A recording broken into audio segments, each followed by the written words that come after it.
This is the Global News Podcast from the BBC World Service.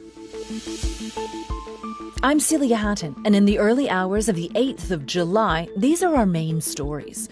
The US has carried out a series of strikes against Iran in response to what it calls renewed Iranian targeting of commercial shipping in the Strait of Hormuz. The French hard-right leader Marine Le Pen says she's still running for president next year, despite losing her appeal against a conviction for misuse of European Parliament funds. Also in this podcast, we look ahead to the quarter-finals of the Men's World Cup and some mouth-watering clashes. And I saw the state of that building. It was a lot of construction going on. The building was pretty old. I hope they get it fixed. The New York City skyscraper that shut down a large part of Manhattan.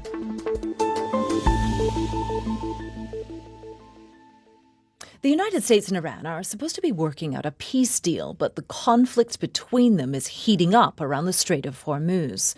U.S. Central Command says the powerful American strikes hitting targets in Iran came after reported Iranian attacks on commercial ships transiting through the strait. It says it struck over 80 targets, including Iranian air defense systems. Iranian media is reporting hits in multiple locations in the south of the country. Our North America correspondent Peter Bowes told me the latest. Iranian media has reported several explosions in the southern port city of Sirik, as well as Keshem Island and Bandar Abbas. And these do, in fact, appear to be the heaviest US strikes since the ceasefire came into effect. The statement from US Central Command is strongly worded. It says American forces have launched a series of powerful strikes to impose what it describes as heavy costs for targeting and attacking commercial shipping, crewed, it says, by innocent civilians in an international waterway. Now, those attacks described earlier by a US official as wholly unacceptable. It was earlier also that the British military said that 3 tankers had been hit in the Strait of Hormuz within a 24-hour period on Monday and Tuesday. No casualties were reported. The US said Iran's actions were a clear violation of the ceasefire and that it had demonstrated, it says, unwarranted and dangerous aggression. And it's not just strikes going back and forth, is it? The US has also reimposed oil sanctions on Iran? Yes, the US's initial response, and we heard about this really just before those latest strikes, was to revoke a license which temporarily lifted some sanctions on Iran as part of the Memorandum of Understanding into the cessation of hostilities. That's when these sanctions were first brought into effect. But the sanctions waiver had allowed the Islamic Republic to produce, sell and deliver oil. So it was a key part of the process to get to the next stage of the negotiations between the US and Iran, with the big issues, nuclear weapons, still to be resolved. Iran's foreign ministry has called the move a breach of the memorandum, and it said that it proved the bad faith, inconsistency and unreliability of the US government. And it added that Tehran would take whatever measures it considers necessary to safeguard its national interests and national security. Peter Bowes in Washington. Iran's top joint military command has said Iranian armed forces would deliver a crushing response to the US. They added that they wouldn't allow US interference in the management of the Strait of Hormuz, saying the only safe passage for commercial ships through the strait was a route determined by Iran. Well, NATO leaders who are currently meeting in the Turkish capital, Ankara, won't just be discussing Iran at their gatherings. They'll also want to talk about Vladimir Putin and what he plans to do next. The Russian leader is not getting it all his own way in his war with Ukraine. His country is experiencing widespread fuel shortages as Ukrainian missiles and drones continue to strike Russian oil refineries. Will that encourage Mr. Putin to talk or fight back? Our diplomatic correspondent James Landell in Moscow sent this report. If you want to get a sense of the fuel crisis gripping Russia, take a drive around Moscow. There are queues at most petrol stations, some short, some long, and if there are none, it means there's no petrol left. Little wonder some folk are feeling frustrated. Yekaterina tells us she's not happy. I think it's a point of panic. because everybody thinks that there will be no oil. Стоять в очереди, где страна добывает нефть. Valeri says he thinks it's a bit strange having to queue for fuel in a country that extracts so much oil. Не исключаем, что сложности. Andrei accepts things could get worse, but he's not afraid. Мы прожили в 90-е. We survived through the 90s, he tells us. We remember times which were more difficult. It doesn't scare us. But Elmar tells us there's no fuel, prices are rising, and he's rethinking a road trip to Dagestan. And what's to blame? In our country, you cannot say what's to blame, he tells me. Well, what's immediately to blame are the rising number of Ukrainian drone and missile attacks on Russia's oil refineries, strikes deep within Russian territory. And less fuel means more queues. For years, Vladimir Putin's tried to insulate people from the impact of his war on Ukraine. Well, these queues are making that much harder. For these drivers, the war is not just coming closer to home, it's having a material impact on their daily lives. And that's true for Russians across this vast country. Social media is awash with images of queuing drivers, not all of whom remain patient. Call the police, she cries, as a fight ensues. Images of angry drivers go viral, as do aerial shots of snaking queues kilometres long, such as in Chita, in Russia's Far East. Here's a queue, says the man, and it's now gone into its second day. It's just crazy. So how worried is the Kremlin? Well, President Putin is concerned enough to address the issue publicly on state TV. These attacks on our infrastructure facilities are obviously creating problems. We are currently seeing a certain shortage, but it's not critical. When President Zelensky meets Donald Trump at the NATO summit, he'll argue the fuel shortage is putting pressure on the Kremlin to change tack. But when Vladimir Putin spoke to the US president at the weekend, he accused Europe of spreading false perceptions. But will all this economic turmoil translate into political pressure? Nina Khrushcheva, professor of international affairs at the New School in New York, tells us President Putin is unlikely to bend. The more pressure he feels, the more likely he would act aggressively and repressively. Another argument coming from Europe is that if you can force Putin to negotiations table, that's a wet dream. I mean, that doesn't happen. All the signs now are that President Putin will double down. He's been filmed in military fatigues, meeting commanders, claiming victories on the front line, promising to take yet more territory. So Russians are queuing for fuel. The war has come a step closer. But their president may disappoint NATO leaders, hoping for change in the Kremlin. James Landale in Moscow. Next to the hot political story coming out of Paris. In an earlier edition, we covered a court case in France which cleared the way for the far-right leader Marine Le Pen to run for president. Ms. Le Pen has now confirmed that she will run in the next presidential election after the appeals court ruling. That's despite an embezzlement conviction which requires her to wear an electronic ankle tag for a year. On French television, the longtime party leader said she would appeal against that restriction and said that she would not be required to wear the tag while the appeal was still being heard. I'd indicated, as you know, that I would not campaign while wearing an ankle tag, but my appeal to the High Court suspends the effects of the ruling. I will therefore campaign without an electronic bracelet. So this evening, I am a candidate for the presidential election. Ms. Le Pen went on to say that her campaign for the 2027 presidential election would start immediately and would bring about the rebirth of France. Originally, she'd been found guilty of misusing European parliamentary funds to pay her own party workers.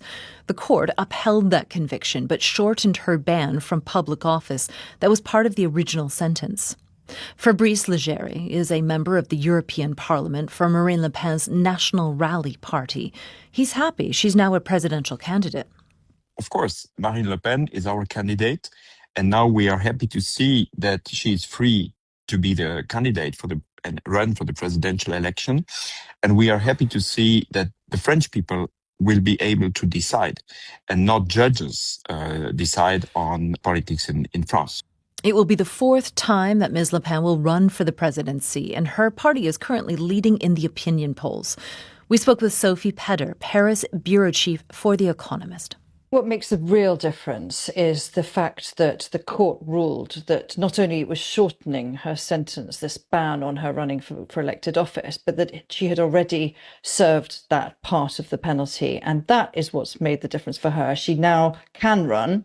She doesn't have to run, but the decision was in her hands. And that's, I think, where things shifted for her this afternoon.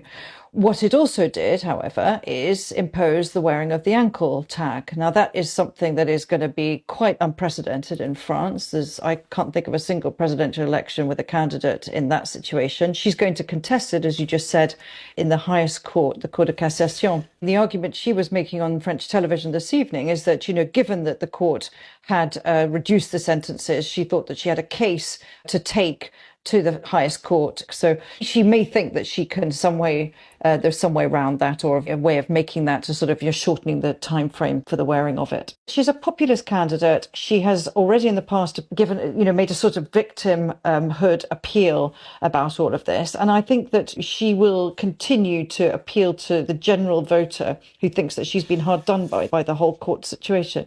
Sophie Peder in Paris. Well, for much of the past decade, Russia has been banned from the Olympic Games, initially for state-sponsored doping and then for its full-scale invasion of Ukraine. But Russian athletes could be allowed to compete in the 2028 Games after the International Olympic Committee provisionally lifted Moscow's suspension. The last time Russia competed in an Olympics under its own flag was in Rio de Janeiro in 2016. Kirsty Coventry is the IOC president.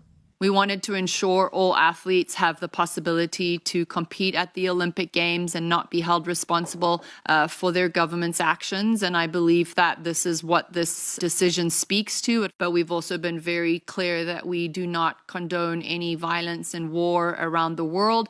We will continue with that stance, and we will review the protocols around the anthem and flag in the future. Russia's sports minister, Mikhail Detyrov, said the committee had given a clear signal that the Olympic movement must remain free from politics. The president of the Swedish Olympic Committee, Hans van Utman, said it sent the opposite message. It is disappointing. We believe it's wrong. And we've been very clear about that. And while we have to respect the IOC's decision, we think it's unfortunate. There's nothing in the ongoing war that justifies allowing Russian athletes to compete in the Games. Nordic and Baltic associations have been very clear on where we stand, but other member nations are of another opinion. Ukraine says the IOC's decision is premature and unfounded. Oliver Conway heard more from BBC Monitoring's chief analyst Vitaly Shevchenko. It seems as though the International Olympic Committee and possibly other governing bodies in global sports are not that concerned anymore about what Russia is doing, specifically what it's doing in Ukraine. And what the International Olympic Committee said today, they provisionally lifted the suspension of the Russian Olympic Committee because it no longer was active in occupied parts of Ukraine. Now, Russian athletes and competitors have appeared in various competitions, albeit maybe not with their flags or not as part of an official Russian team. What are we likely to see at the next Olympics? The next Olympics are taking place in 2028 in Los Angeles. Donald Trump will still be in charge, and I'm sure he will not be hugely opposed, put it this way, to seeing Russian athletes with Russian flags there. And also, I would argue that there will be spectators who would want to see the best athletes competing, regardless of which country they're representing and what that country is doing to its neighbours. There is one country that will be particularly opposed to this happening, and that country is Ukraine. It's been really vocal to what we've seen over the past years, this gradual relaxation of bans on Russian athletes competing, permissions for them to compete under neutral flags in a neutral status. The Ukrainian foreign minister, for example, Andriy Sybiha, said that this, and I quote, betrays the very spirit of sport. And I was looking at what people in Ukraine are saying on social media today. And one commentator called Lachin, he's saying, it's a madhouse. Vitaly Shevchenko. Still to come in this podcast. Did you not feel that you were being exploited? No. It was a choice I made. What are you feeling when you're walking through that airport? You know, you're wondering, has anybody seen me? I was just thankful for it when it was all over. The BBC tracks super-strength cannabis flooding into the UK.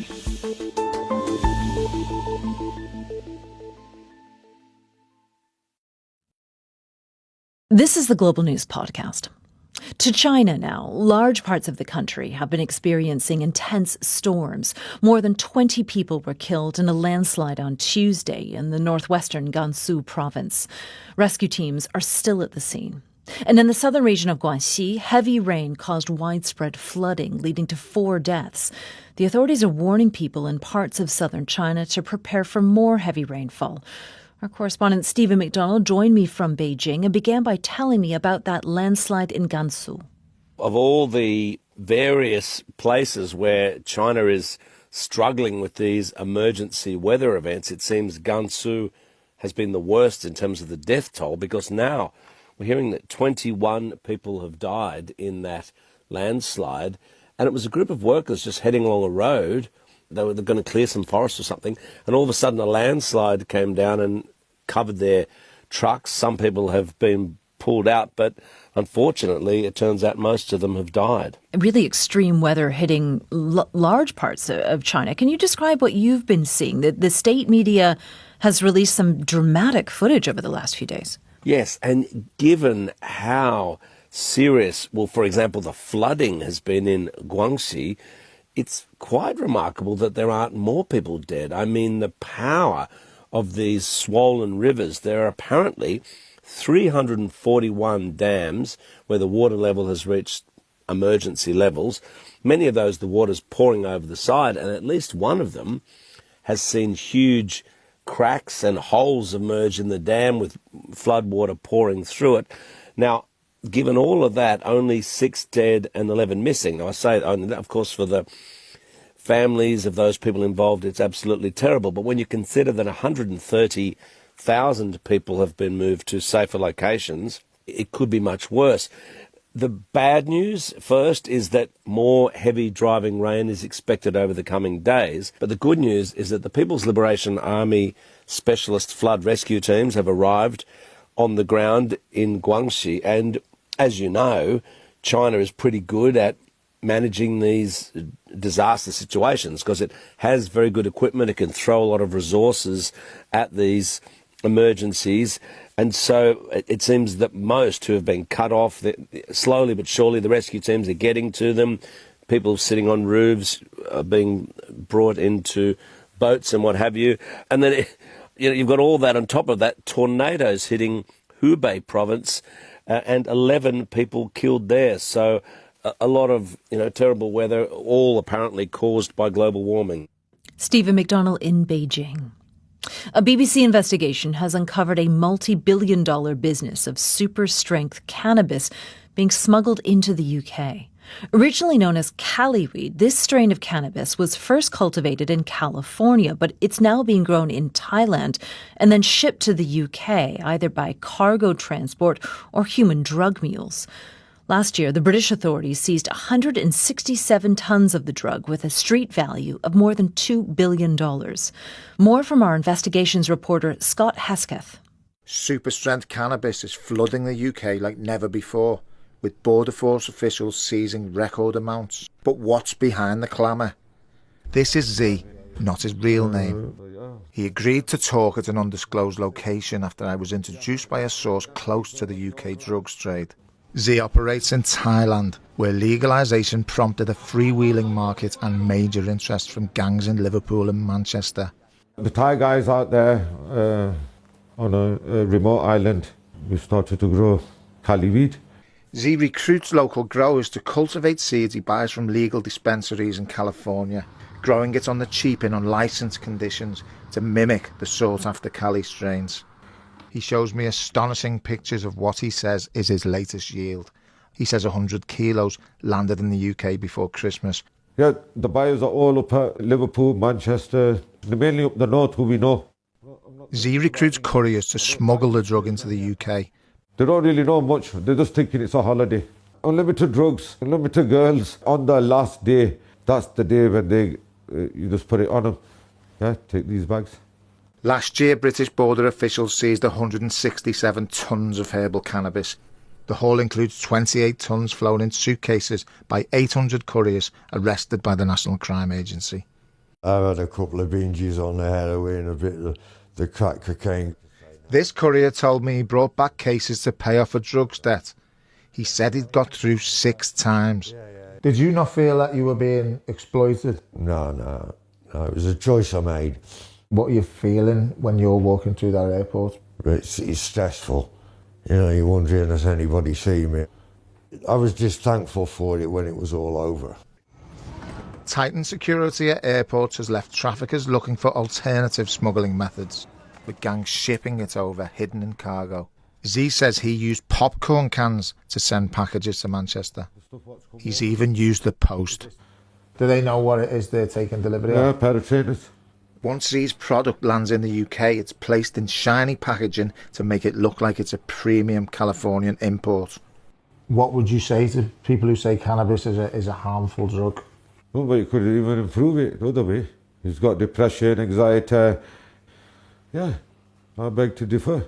So these are lab-based data, or these are epidemiological data? Psychiatrist Dr. Marty DeForti led the UK's biggest study on cannabis and psychosis. So the greatest risk is associated in the chance of developing a clinical psychotic disorder, predominantly driven by paranoia. So people might also hear voices that nobody else can hear, and then we are beginning to unlock also potential risk for general physical health. So for instance, there is something called scromiting. Scromiting? It's a fusion between screaming and vomiting. In a statement, the Home Office called our reports concerning. They said seizures hit a record high last year, taking massive quantities of drugs out of circulation and costing gangs billions. Do you think the Home Office crackdown is working? No. Why? Because more of it is coming through. It's never going to stop. Our investigations reporter, Scott Hesketh. Now, to the Men's Football World Cup, where we're now down to the business end of the tournament. We know the teams who are going to play in the quarterfinals. Argentina secured their place in the last 8 after coming from 2 goals down with just over 10 minutes to go to beat Egypt 3-2. And after that, Switzerland beat Colombia on penalties. Our correspondent Gary Rose watched the game in Vancouver. This stadium in Vancouver is one of these that have got a closed roof. So pretty much any game here will have an amazing atmosphere. But the Colombians sort of really built a party here. They marched down to the stadium in the numbers. It was like a sea of yellow, the colour of their shirts, through the downtown to the ground. And then it was the same in the stands. They absolutely dominated to the extent it was probably like a home game. And you just think when there's that amount of support, that level of noise, the advantage would be with them. But credit to the Swiss, because they sort of dealt with that situation really well. And they obviously sort of cancelled out the Colombians. It was a very even game. Wasn't the most entertaining games in the world. But when you get to the point of extra time, you hope for penalties, and then we got plenty of drama in that. Well, speaking of entertaining games, that nail-biter between Argentina and Egypt, it really looked like Egypt was going to win. Yeah, exactly. I mean, this World Cup has definitely delivered games with drama and games with controversial moments. I mean, yeah, Egypt were 2-0 up with just 12 minutes to go. But then Argentina, they scored 3 goals, one coming in stoppage time to win it. As I say, it wasn't without controversy. And there was some VAR calls and some of the official calls that the Egyptians weren't happy with afterwards. Their boss was saying that they were treated unfairly and suffered an injustice. So it wasn't without controversy, but one of the big guns has now gone through to the quarterfinals. And now we have all the quarterfinalists. There are some exciting games coming up. What should we be looking out for? So the quarterfinal lineup is looking brilliant so far. It's got some of the really strong contenders that have looked great so far throughout the tournament. France, one of them. They've been great with Kylian Mbappe on fire. They're up against Morocco, sort of one of the more modern giants now. They're always doing well in major tournaments and got to the semi-finals of the last World Cup. And then we have Spain-Belgium, which is a great all-European clash. Spain are looking strong, and Belgium did well to sort of thrash one of the co-hosts, USA, in the last round to go through. And then we have England versus Norway, which is England versus Erling Haaland is likely how it's going to be billed, with them knowing all about his exploits for Manchester City. And again, he's been scoring regularly at this tournament as well. And then finally, Argentina-Switzerland.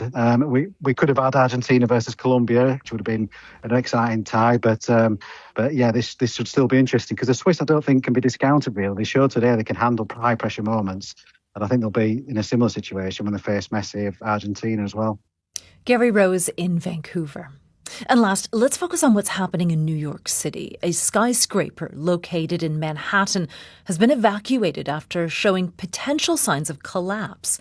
The building, the former headquarters of the pharmaceutical giant Pfizer, is currently being converted into apartments. Emergency services were called in after bricks were seen falling from the upper floors.